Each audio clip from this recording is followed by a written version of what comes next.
నమస్తే శ్రీ కృష్ణాయ నమః.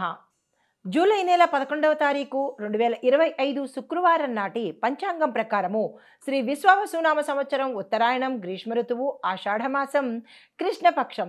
ఈరోజు సూర్యోదయ సమయము తెల్లవారుజామున 5:52 సూర్యాస్తమ సమయం సాయంత్రం 6:50 తిథి పాడ్యమి రాత్రి 2:06 వరకు. తరువాత విద్యా తిథి ప్రవేశము నక్షత్రం పూర్వాషాఢ ఉదయం 6:37 వరకు.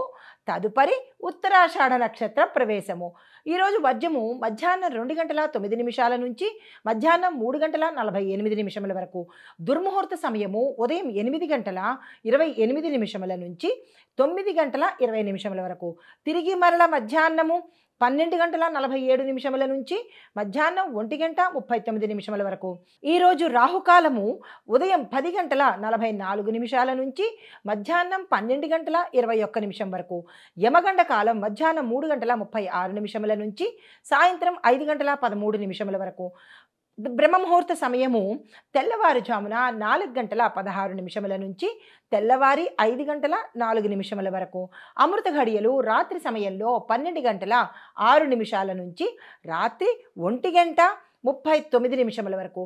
ఈరోజు అభిజిత్ ముహూర్తము ఉదయం 11:55 నుంచి మధ్యాహ్నం 12:47 వరకు. తదుపరి రాశి తులారాశి. ఈ రాశిలో ఉండే విద్యార్థులకు సంగీతము, నృత్యము, సాంఘిక శాస్త్రము ఇవి చదువుతున్న స్టూడెంట్స్ ఎవరైనా ఉంటే వారికి ఆకస్మిక గుడ్ న్యూస్ రావడము, మీరు ఏదైతే గోల్స్ పెట్టుకున్నారో, ఏదైతే ప్లాన్స్ చేస్తున్నారో అవి అన్నీ సక్సెస్ అయ్యే అవకాశాలు కనబడుతోంది.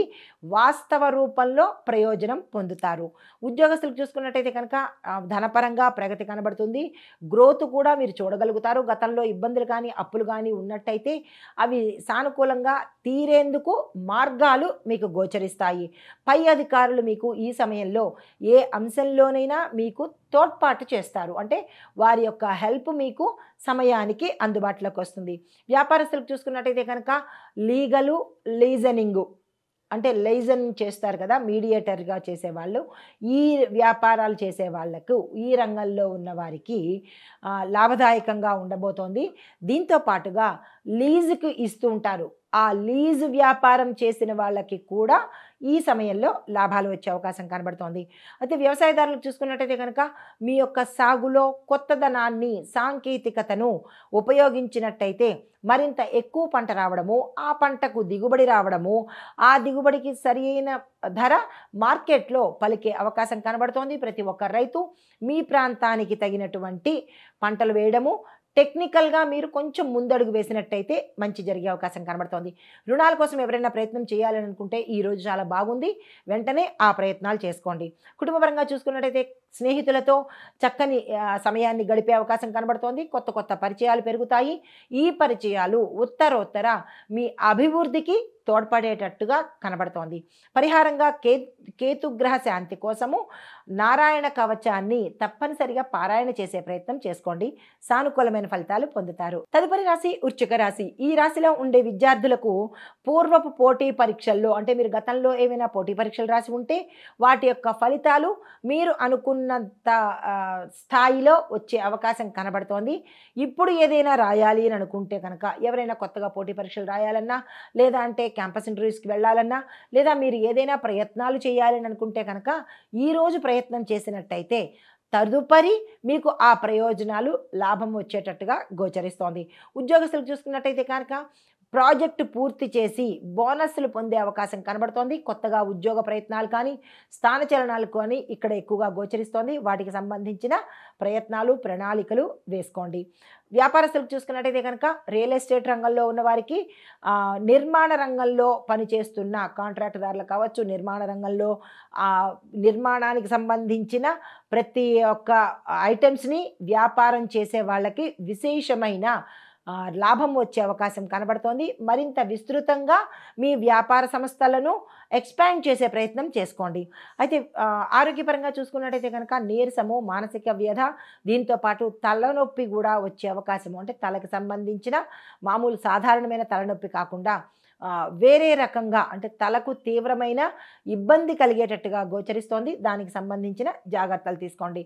కుటుంబపరంగా చూసుకున్నట్టయితే కనుక మీ ఇంట్లో కొంతమందికి ఇబ్బందికరంగాను, ఇబ్బంది కలిగేటట్టుగాను గోచరిస్తోంది.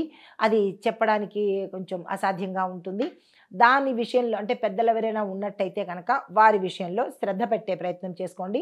మీ భూమి, వస్తువు, వాహనాలు ఏవైనా కొనుక్కోవాలి అంటే కనుక ఎవరైనా సలహా తీసుకుని అప్పుడు మీరు ముందుకు వెళ్ళే ప్రయత్నం చేయండి. ధనపరంగా కొంచెం ఇబ్బందులు పడే అవకాశం ఎక్కువగా కనపడుతోంది. అదే పరిహారంగా కుజగ్రహ శాంతి చేయించుకోండి. దీంతో పాటు స్వామివారికి ఇష్టమైన వస్తువులను దానంగా ఇచ్చినట్టయితే సానుకూలమైన ఫలితాలు పొందుతారు. తదుపరి రాశి ధనస్సు రాశి. ఈ రాశిలో ఉండే విద్యార్థులు ఉన్నత విద్య కోసము అబ్రాడ్ వెళ్ళవలసిన పరిస్థితి కూడా మీకు ఇక్కడ కలగబోతోంది. దానికి సంబంధించిన ప్రయత్నాలు కానీ ఏవైనా అంశాలు కానీ ఉంటే ప్రణాళికగా అంటే యాజ్ పర్ ప్లాన్ ప్రకారము మీరు మూవ్ అయ్యే ప్రయత్నం చేసుకోండి. సక్సెస్ సాధిస్తారు. ఉద్యోగస్తులు చూసుకున్నట్టయితే కనుక మల్టీనేషనల్ కంపెనీలలో అవకాశాలు రావడంతో పాటు అక్కడే మీరు పనిచేస్తూ గతంలో ఉండి ఉంటే కనుక వేరే ప్రాంతాలకి వెళ్ళడం కానీ లేదా మీ పేరును విదేశాలకు అక్కడికి వెళ్ళి చెయ్యండి అని మీ పై అధికారులు సజెస్ట్ చేసే అవకాశాలు కూడా గోచరిస్తున్నాయి. వ్యాపారస్తులకు చూసుకున్నట్టయితే కనుక విదేశీ ఒప్పందాలు కానీ విదేశీ డీల్స్ కానీ ఈ సమయంలో మీకు కలిసి వచ్చే అవకాశం కనబడుతోంది. దానికి సంబంధించిన ప్రణాళికలు కానీ ఏవైనా డాక్యుమెంటేషన్ కానీ ఏదైనా చర్చలు కానీ డిస్కషన్స్ కానీ లేదంటే ఎంక్వైరీ కానీ ఇలాంటివన్నీ ఈరోజు చేసుకున్నట్టయితే కనుక ఉత్తరోత్తర భవిష్యత్తులో ఎటువంటి మోసపూరిత చర్యలకు మీరు గురి కాకుండా ఉండే అవకాశం కనబడుతోంది. ఆ విషయంలో జాగ్రత్తలు తీసుకోండి. వ్యవసాయదారులకు చూసుకున్నట్టయితే కనుక ఎరువుల ఖర్చు ఎక్కువగా అయ్యే అవకాశం కనబడుతోంది. దీంతో పాటు వినియోగము అంటే కట్టుదిట్టం చేసుకునే ప్రయత్నం చేయండి. ఖర్చులు ఎక్కువ కనబడుతున్నాయి. రాబడి కానీ పంట నష్టం కానీ జరిగే అవకాశాలు ఎక్కువగా కనబడుతున్నాయి. ఈ విషయంలో జాగ్రత్తలు ప్రతి ఒక్క రైతు తీసుకునే ప్రయత్నం చేయండి. ఆరోగ్యపరంగా చూసుకున్నట్టయితే కనుక జలుబుకు సంబంధించి గొంతు సమస్యలకు వచ్చే అవకాశం కనబడుతోంది. ఈ విషయం పట్ల కొంచెం జాగ్రత్తలు తీసుకునే ప్రయత్నం చేసుకోండి.